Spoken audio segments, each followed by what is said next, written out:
Masalahnya adalah sekarang hasil pemeriksaan oleh penyidik ini kan nanti akan ada pra penuntutan oleh kejaksaan. Berkasnya dikirim tahap pertama oleh penyidik kepada penuntut umum, dipelajari cukup apa tidak. Nah, sistem ini yang salah.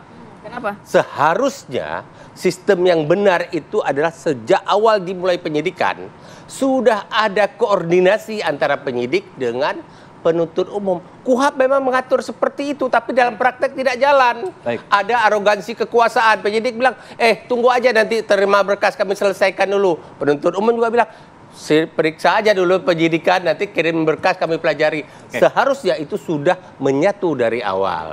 Sehingga langkah-langkah penyidikan sudah sesuai dengan kepentingan jaksa penuntut umum yang akan membawa perkara itu ke pengadilan.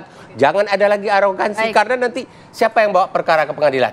Bukan penyidik, penuntut umum. Kalau hasil penyidikannya tidak sesuai dengan kepentingan penuntut umum, makanya dalam praktek sering berkas saksi 70 orang. Di pengadilan yang dihadir 30 orang. Baik, Bang. Poinnya sudah kita tangkap. Baik, kita akan coba memantau dulu bagaimana kondisi di Polda Jabar, karena kabarnya hari ini akan ada sejumlah agenda pemeriksaan. Ada rekan kami, Cepi Kurnia yang berada di sana. Cepi, silakan.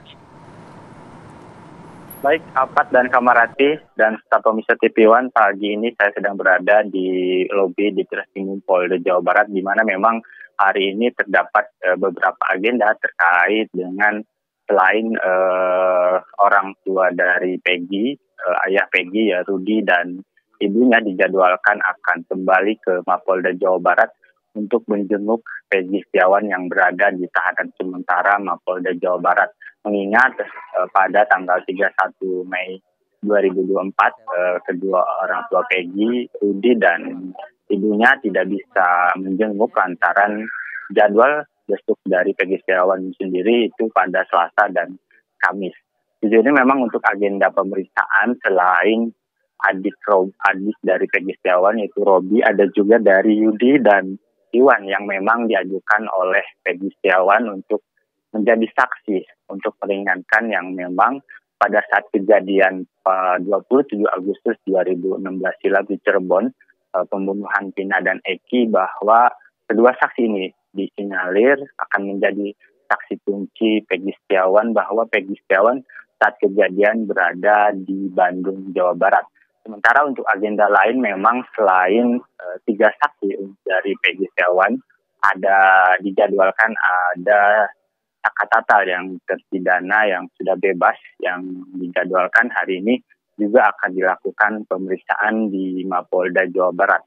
Selain itu juga memang ada agenda yaitu 64 pengacara dari Peggy Setiawan yang dijadwalkan hari ini, namun belum ada konfirmasi lagi hari ini atau besok akan meminta salinan BAP dari penyidik di Treskrimum Polda Jawa Barat yang selama ini memang belum diberikan kepada ke-64 pengacara Peggy Setiawan sendiri. Memang kemarin ada datang ke Mapolda Jawa Barat yaitu petinggi dari Bareskrim Mabes Polri yang menemui Dirkrimum Polda Jawa Barat Kombes Pol Surawan. Pertemuan itu berlangsung selama 2 jam. Namun saat keluar petinggi dari Bareskrim Polri sendiri tidak menyebutkan atau mengungkapkan isi pertemuan tersebut dan langsung mengarah ke Jakarta. Jadi memang untuk rencana rekonstruksi sendiri kemarin sempat saya konfirmasi ke Kejaksaan Tinggi Jawa Barat, belum ada surat permohonan rekonstruksi dari Mapolda Jawa Barat sendiri. Begitu, Alpat dan Samarati.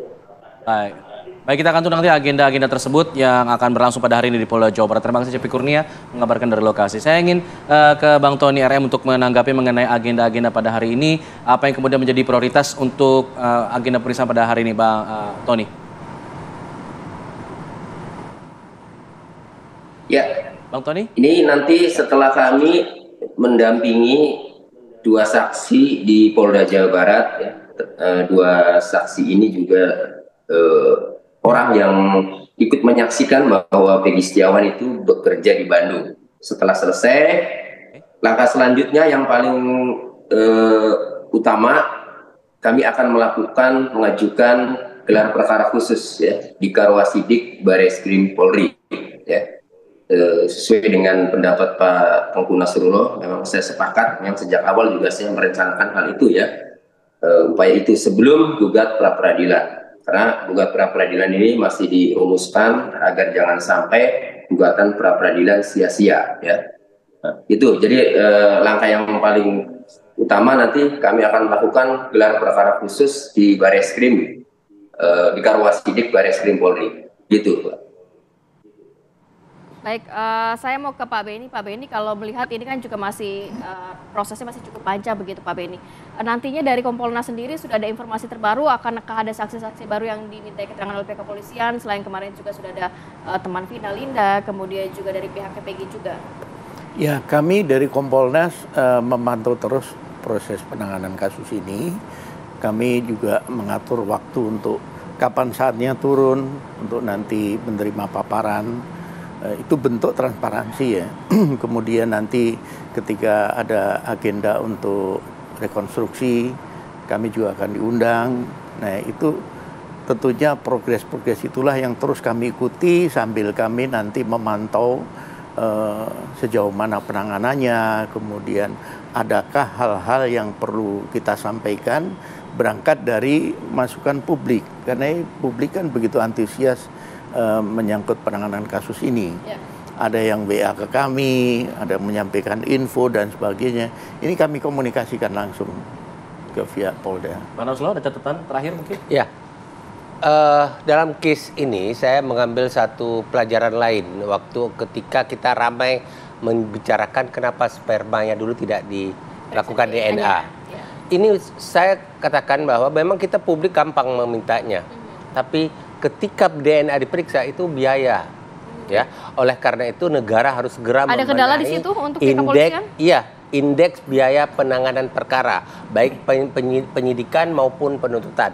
Yang kedua, saya ulang lagi, harus ada audit kinerja dari Kapolri terhadap penyidik, dari Jaksa Agung terhadap tim penuntut umum, dari Mahkamah Agung terhadap majelis hakim yang menangani perkara ini. Nah, ke depan benahi unit-unit kerja di kepolisian. Mohon maaf sekali Pak Beni, yang selama ini sering kita mendengar melakukan tindak kekerasan. Saya tidak sebut namanya, tapi saya tahu unit kerja itu yang luar biasa melakukan tindak kekerasan di awal-awalnya.